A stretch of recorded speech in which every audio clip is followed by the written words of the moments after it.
જે હેલ્મેટ પહેરવાનું ચાલે છે પણ કોઈ રસ્તા સરખા કરતા નથી. નવા ડોક્ટર રિંગ રોડ ઉપર ઇન્ડિયન ઓઇલ પેટ્રોલ પંપ પાસે એટલા ખાડા છે, એટલા લોકો રોજના પડે છે અને એટલા લોકોને ઈજા, ગંભીર ઈજા થાય છે, તો પણ હજી કોઈએ સુધરવું નથી. આ સરકારી લોકોને બસ ખાલી પૈસા ખાવા છે, બીજું કશું કરવું નથી. ખાડા પડે છે, માણસો પડે છે, માણસોના હાથ પગ પણ ભાંગે છે, પણ હજી બધાને એમનેમ જ રહેવું છે. 5 સપ્ટેમ્બર 2025 ની રાત્રે 8 વાગે આ પડેલી છે મારી પત્ની, ત્યારની આમને હાલતમાં છે. આજે ગુરુવારના 11 તારીખ થઈ છે, હજી એની હાલત સુધારા ઉપર થોડીક છે, પણ આજે જિંદગીભરની ખોટ આવી ગઈ. પરોઠીવાળી નહીં બેસી શકે, ઉભક પગે નહીં બેસી શકે, એનો જવાબદાર કોણ?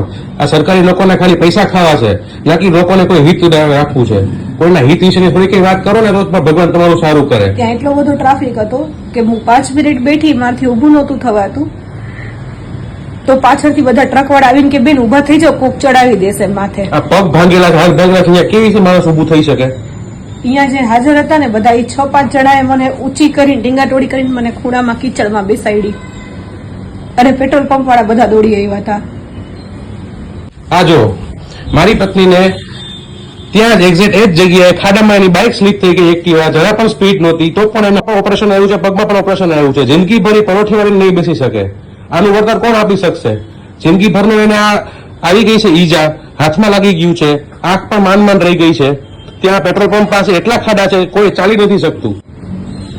આ બધાનો જવાબદાર કોણ? અને તો પણ બધાને ખાલી બસ હેલ્મેટ પહેરાવા છે, બીજું કઈ કરવું નથી.